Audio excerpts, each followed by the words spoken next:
ታሪክ የራሱ የሆነ የጊዜ ሰሌዳ አለው። አንዳንድ ጊዜ ለ10 ዓመታት ዝም ይላል፣ ሌላ ጊዜ ደግሞ በአንድ ጀንበር ዓለምን የሚያናውጥ አዲስ ምዕራፍ ይከፍታል። ትላንት ታህሳስ 17 ቀን 2018 ዓ.ም በበረሃማው የአፍሪካ ቀንድና በመካከለኛው ምስራቅ መካከል አዲስ የዲፕሎማሲ ድልድይ ተዘርግቷል። ለ34 ዓመታት በብቸኝነት ግን ደግሞ በጽናት የቆመችው ሶማሊላንድ ዛሬ የናፈቃትን የእውቅና ብርሃን ከኢየሩሳሌም ተቀብላለች።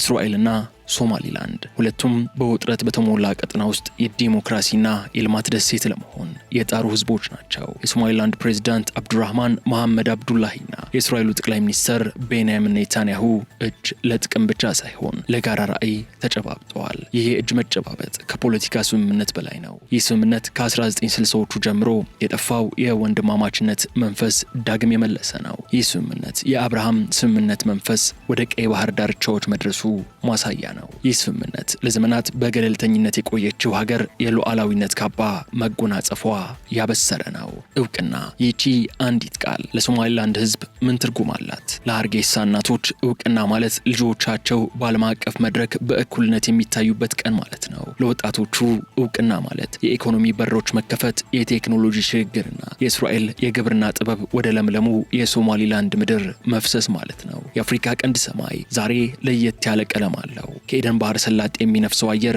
የለውጥ ጠረን አለው። እስራኤል እንኳን ደህና መጣሽ ስትል ሶማሊላንድ ደግሞ አልረሳሽኝም ብላለች። የኢየሩሳሌም ጥንታዊ ድንጋዮች እንዲሁም የበርበራ ዘመናዊ ወደቦች ሚስጥር ተለዋውጠዋል። በሁለቱ መሪዎች ፌርማ ስር አዲስ ታሪክ ተጽፏል። ይህ ታሪክ በጦርነት ሳይሆን በውይይት፣ በጥል ሳይሆን በብልህነት የተገነባ ነው። ዓለም እየተለወጠች ነው። የትላንት የብቸኝነት ጉዞ ዛሬ ወደ ህብረት ተቀይሯል። የእስራኤል እውቅና ለሶማሊላንድ ብቻ ሳይሆን ለመላው ቀጠናው አዲስ ተስፋን ሰጥቷል። ሶማሊላንድ ሆይ ካሁን በኋላ ብቻሽን አይደለሽም የሚል የመጀመሪያ ድምፅ ተሰምቷል። እስራኤል ሆይ አዲስ ወዳጅሽን አግኝተሻል የሚል ምላሽም ተሰጥቷል። ታሪክ ይመዝግበው። አሁን አዲስ ኮከብ በምስራቅ አፍሪካ ሰማይ ላይ ደምቆ መውጣት ጀምሯል። ሰላም ጤና ይስጥልኝ የተከበራችሁ የገበያ ሚዲያ ተከታታዮቻችን እንደምን ቆይታችኋል? በአፍሪካ ሰማይ ስር የተከሰተውን አዲስ ኩነት ተከትሎ እኛም በዛሬው የልዩ ጥንቅር ትንታኔያችን ይህ አዲስ ጅማሩ እንመለከተዋለን። ለኢትዮጵያስ ምን መልእክት አለው ብለን እንጠይቃለን። እውቅናው ከኢስታንቡል እስከ ካይሮ፣ ከሞቃዲሾ እስከ ጅቡቲ የቀሰቀሰው ቁጣንም እንዳስሰዋለን። አብራችሁን ቆዩ።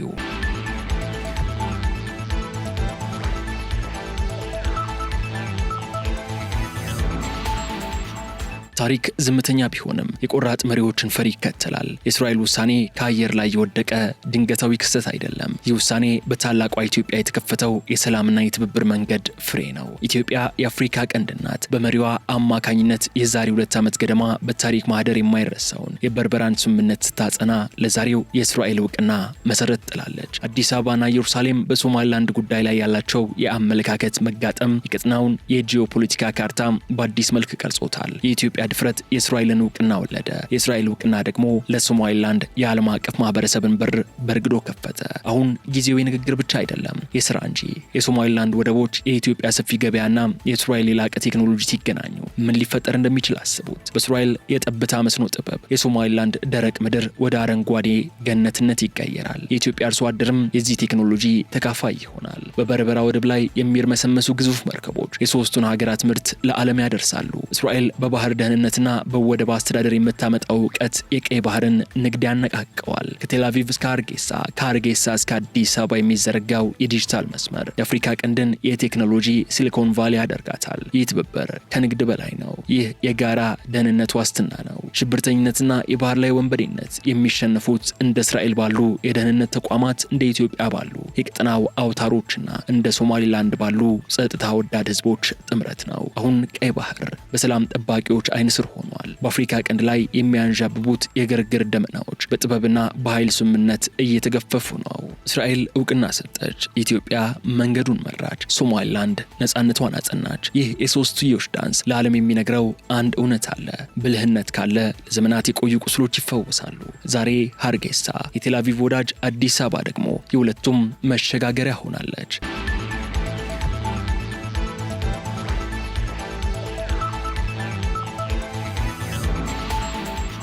ትላንት ታህሳስ 17 ቀን 2018 ዓ.ም ታሪክ ራሱን የደገመበት ቀን ነው። ከ65 ዓመታት በፊት በ1952 ዓ.ም ወይንም በፈረንጆቹ የዘመን ቀመር በ1960 እስራኤል ለሶማሊላንድ የሰጠችው እውቅና በታላቅ ድምቀት በድጋሚ የታደሰበት ቀን ነው። ጠቅላይ ሚኒስትር ቤንያሚን ኔታንያሁ እንዲሁም ፕሬዚዳንት አብዱራህማን መሐመድ አብዱላሂ አብዱራህማን ሴሮ በቪዲዮ ባደረጉት ታሪካዊ ንግግር ሶማሊላንድ ራሷን የቻለች ሉዓላዊት ሀገር መሆኗን እስራኤል በይፋ አረጋግጣለች። በኢየሩሳሌም በሚገኘው የጠቅላይ ሚኒስትር ቢሮ ቤንያሚን ኔታንያሁ ታሪክን ለዘላለም የሚቀይር ንግግር አደረጉ። አይኖቻቸውን ወደ ካሜራው ትኩር አድርገው እንዲህ አሉ። ዛሬ ለሶማሊላንድ ሕዝብ የምነግራችሁ አንድ ነገር አለ።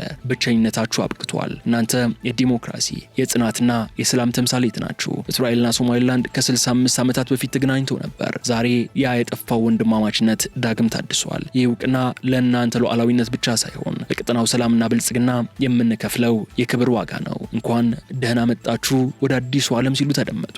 ፕሬዚዳንት አብዱራህማን መሐመድ አብዱላሂ ሴሮ በበኩላቸው በሀገራዊ ኩራት ተሞልተው ለህዝባቸው ንግግር አደረጉ። ድምጻቸውም ተስፋ የተሞላበት ነበር። ዛሬ የሶማሊላንድ ሰማይ በነጻነት ኮከብ ደምቋል። የእስራኤል መንግስት የሰጠን እውቅና ለሶስት አስርት ዓመታት የታገሉ ሰማዕቶቻችን ደም ፍሬ ነው። ይህ ስምምነት የጸጥታ የቴክኖሎጂና የኢኮኖሚ ድልድይ ነው አሉ። ካሁን በኋላ በዓለም መድረክ ላይ የምንቆመው አንገታችን ደፍተን ሳይሆን እንደ ሉዓላዊ ሀገር ኮርተን ነው አሉ። ለእስራኤል ህዝብና መንግስትም ምስጋና ይግባ ያሉ ሲሆን አክለውም የኢትዮጵያ መንግስትም ይህንን የእስራኤል እርምጃ ይከተላል ብለው እንደሚጠበቁ ሳይጠቅሱ አላለፉም። ኢትዮጵያ በዚህ ታሪክ ውስጥ የዝምታ ኃይል ነበረች። የአዲስ አበባ ዲፕሎማቶች የኔታንያሁና የሴሮን እጅ ለማገናኘት ሌትና ቀን ሰርተዋል። ኢትዮጵያ የባህር በር ጥያቄዋን ከሶማሊላንድ እውቅና ጋር በማቆራኘት ቀጠናውን ከጥገኝነት ነጻ የሚያወጣ ስልታዊ መስመርን ዘርግታለች። አዲስ አበባ ዛሬ እንዲህ ትላለች፣ የቀይ ባህር ሰላም የሚረጋገጠው በጋራ ልማት እንጂ በዛቻ አይደለም። ይህ የኢትዮጵያ የእስራኤልና የሶማሊላንድ የሶስትዮሽ ቃል ኪዳን የአፍሪካ ቀንድን አዲስ ኃይል አድርጓታል። ሶማሊላንድም የአብርሃም ስምምነት አባል ለመሆን ዝግጁ መሆኗን በማብሰር በመካከለኛው ምስራቅና በአፍሪካ ቀንድ መካከል አዲስ የሰላም ዘመን መጀመሩን አውጃለች። ይህ እውቅና የቃላት ጨዋታ አይደለም። ይህ እውቅና በሃርጌሳና በቴልአቪቭ ሰማይ ስር የሁለቱ ሀገራት ሰንደቅ ዓላማዎች ጎን ለጎን እንዲውለበለቡ፣ አምባሳደሮች እንዲሾሙና የዲፕሎማሲ ግንኙነትም በይፋ እንዲጀምሩ የሚያደርግ ነው። በተጨማሪም እስራኤል በደህንነትና በቴክኖሎጂ ያላትን ልምድ ለሶማሊላንድ በማካፈል የቀይ ባህርን ሰላም ከአክራሪነትና ከሽብር ለመጠበቅ ቃል የገባችበት ነው። እስራኤል የመጀመሪያዋ የተባበሩት መንግስታት አባል ሀገር ሆና እውቅና መስጠቷ እንደ አሜሪካና የተባበሩት አረብ ኤምሬቶች ያሉ ሀገራትም ፈር እንዲከተሉ በር ከፋች ሆኗል። በተጨማሪም ወደፊት በርካታ ድሎችን ይዞ የሚመጣ ሲሆን በተለይ ግን ሶስት ዋና ምሰሶች ላይ ይቆማል። የመጀመሪያው የምግብ ዋስትና ነው። የእስራኤል ማሻቭ ኤጀንሲ በሶማሊላንድ በረሃማ ቦታዎች ላይ ዘመናዊ የግብርና ምርምር ማዕከላትን ያቋቁማል። ውሃን በአግባቡ የመጠቀም ጥበብም የሶማሊላንድን መሬት ያለመልማል። ሁለተኛው የበርበራ ኮሪደር ነው። በኢትዮጵያ በሶማሊላንድና በእስራኤል መካከል የሚፈጠረው የንግድ መስመር አዲስ አበባን ከቀይ ባህር ወደ መካከለኛው ምስራቅ የሚያገናኝ የኢኮኖሚ አውራ ጎዳና ይሆናል። ሶስተኛው ደግሞ የጤናና የትምህርት አብዮት ነው። የእስራኤል የሕክምና ባለሙያዎች በሃርጌሳ ዘመናዊ ሆስፒታሎችን ለመገንባትና የሶማሊላንድን ወጣቶች በቴክኖሎጂ ለማሰልጠን ስምምነት ላይ ደርሰዋል። ይህም ትንሿን ሀገር ትልቅ የሚያደርግ ጸጋ ነው።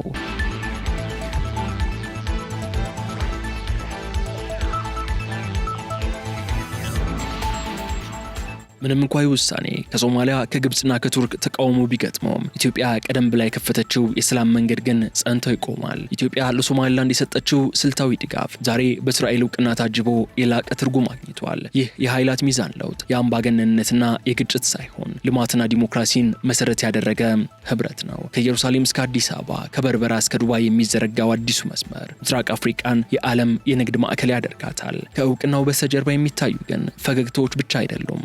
ታዩ የብረት አጥሮችም አሉ።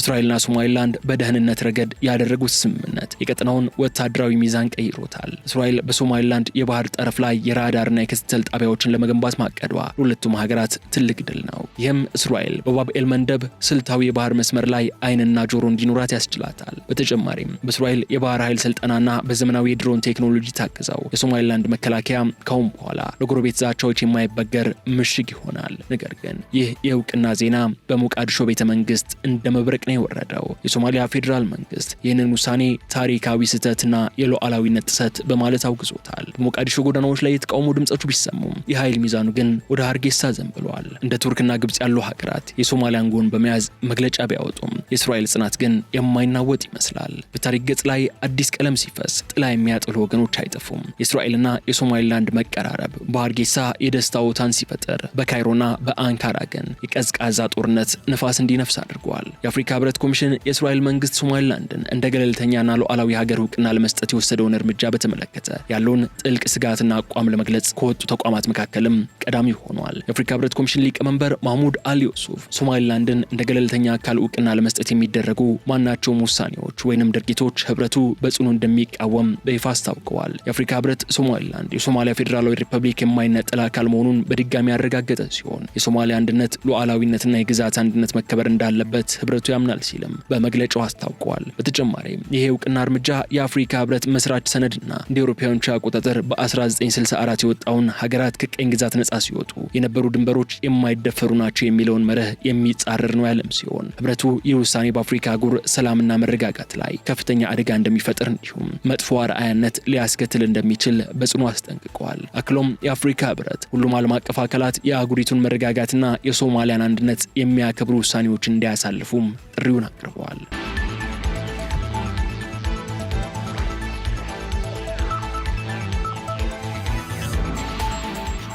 በሌላ በኩል ደግሞ ለዘመናት የአባይን ወንዝ እንደ ብቸኛ ርስት፣ ቀይ ባህርን ደግሞ እንደ ግል መተላለፊያ ስትመለከት የቆየችው ካይሮ ዛሬ ክፉኛ ደንግጣለች። በእስራኤል በኢትዮጵያና በሶማሊላንድ መካከል የተዘረጋው የሰላም መስመር ለግብጽ ስትራቴጂክ ከበባ ሆኖባታል። የግብጽ የውጭ ጉዳይ ሚኒስትር ውሳኔውን የቀጠናውን ሉዓላዊነት የሚንድና የቀይ ባህርን ሰላም የሚያናጋ በማለት ቢገልጸውም እውነቱ ግን ግልጽ ነው። ግብጽ በናይል ላይ ያላትን ተሰሚነት እንዳታጣና በሶማሊያ በኩል በኢትዮጵያ ላይ የምታደርገውን ጫና እንዳይከሽፍባት ትሰጋለች። በአንካራ በኩል ደግሞ ሌላ የቁጭት እሳት ነዷል። ቱርክ በሞቃዲሾ ላይ ያላትን ወታደራዊና ኢኮኖሚያዊ የበላይነት ተጠቅማ ሶማሊላንድን ወደ ሶማሊያ ለመመለስ ስትጥር ብትቆይም የእስራኤል መግባት የቱርክን የቀንድ ቁጥጥር ህልም አጨልሞታል። አንካራ ይህንን እርምጃ ዓለም አቀፍ ሕግን የጣሰ በማለት ብትኮንንም በታሪክ መድረክ ግን እስራኤልና ኢትዮጵያ የቱርክን ተጽዕኖ በጣጥሰው ጥለውታል። ካይሮና አንካራ በጋራ ቆመው በሞቃዲሾ በኩል ጫና ለማድረግ ቢሞክሩም የሀርጌሳ ጽናት ግን አልተበገረም። የግብጽ ዛቻና የቱርክ ዲፕሎማሲያዊ ተቃውሞ በእስራኤል የቴክኖሎጂ አጥርና በኢትዮጵያ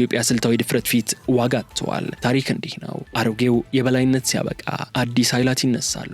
ዛሬ ግብጽና ቱርክ ለቅሶ ላይ ሲሆኑ አዲሱ የጥምረት መስመር ግን የወደፊቱን ብልጽግና እየነደፈ ነው። በዚህ ታሪክ ውስጥ የኢትዮጵያ ሚና ምንድነው ቢባል ደግሞ እንደ መሪ ተዋናይ ነው። ኢትዮጵያ ከ2 ዓመታት ገደማ በፊት ከሶማሊላንድ ጋር የፈረመችው የመግባቢያ ስምምነት ለእስራኤል ድፍረትን ሰጥቷል ቢባል ማጋነን አይሆንም። አዲስ አበባ በዝምታ ውስጥ ትልቅ ድል እያከበረች ነው። ይህ የኢትዮጵያ ሶማሊላንድ እስራኤል ትራያንግል ግብጽ በሶማሊያ በኩል የምታሳየውን እንቅስቃሴ ለመግታትም ትልቅ አጥር ሆኗል። ኢትዮጵያ የባህር በር ባለቤት የመሆን ህልሟን በእስራኤል የቴክኖሎጂ ድጋፍና በሶማሊላንድ መሬት ላይ እውን ታደርጋለች። ሶስቱ ሀገራት በኃይል በውሃና በንግድ የተሳሰረ ቀጠና በመፍጠር የውጭ ጣልቃ ገብነትን በጋራ ይከላከላሉ። ነገር ግን እውቅናው መንገድ እንጂ መዳረሻን አይደለም። ከፊታቸው ብዙ ፈተናዎች አሉ። ሽብርተኛው ቡድን አልሸባብ ይህንን ስምምነት እንደ ጦርነት ጥሪ ሊመለከተው ይችላል። የሶማሊላንድ ህዝብም ከዓለም አቀፉ ማህበረሰብ የሚመጣውን ጫና ለመቋቋም አንድነቱ ማጠናከር ይኖርበታል። ነገር ግን የታሪክ መዝገብ እንደሚያሳየው መከራን አልፈው የሚመጡ መንግስታት የጸኑ ይሆናሉ። ሶማሊላንድም የ34 ዓመታት መከራዋን ዛሬ በእስራኤል እውቅና አጥበዋለች።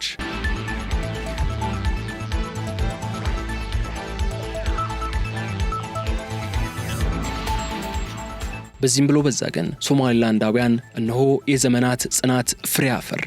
በምስራቅ አፍሪካ ሰማይ ላይ የተንጠለጠለው የብቸኝነት ደመና ዛሬ በኢየሩሳሌም ፀሐይ ተገፏል እያሉ ነው። ሶማሊላንድ ሆይ ትላንት በታሪክ መጋረጃ ጀርባ ተደብቀሽ የነበርሽው ዛሬ በሉዓላዊነት መድረክ ላይ በኩራት ቆመሻል። ዛሬ ስምሽ በካርታዎች ላይ ብቻ ሳይሆን በነጻነት አፍቃሪዎች ልብ ውስጥ በወርቅ ቀለም ታትሟልም እየተባለላት ይገኛል። ኢትዮጵያ የሰላም በርን አንኳኳች። ሶማሊላንድ በጽናት መንገድ ተጓዘች። እስራኤል የታሪክን ምስክርነት አጸናች። ይህ የሶስትዮሽ ቃል ኪዳን የእናት አባይ ጽናት፣ የጽዮን ጥበብና የበርበራ ተስፋ መጋጠሚያ ነው። ዛሬ የምናየው እጅ መያያዝም የፖለቲካ ትርፍ ብቻ አይደለም፣ የፍትህ ትንሣኤም ነው እንጂ የሚሉ ድምጾች ከዚህም ከዚያም እየተሰሙ ይገኛሉ። አሁን ሶማሊላንዳውያን ከእንግዲህ ታሪክ የሚነገረው በለቅሶ ሳይሆን በስራ ነው እያሉ ነው። የበረሃው አሸዋ ወደ ለምለም እርሻ፣ የባህሩ ማዕበል ወደ ንግድ መስመር፣ የጥል ግድግዳ ወደ ሰላም ድልድይነት ተቀይሯል። ታሪክ ተፈጽሟል፣ ተስፋም ነግሷል። ሰላም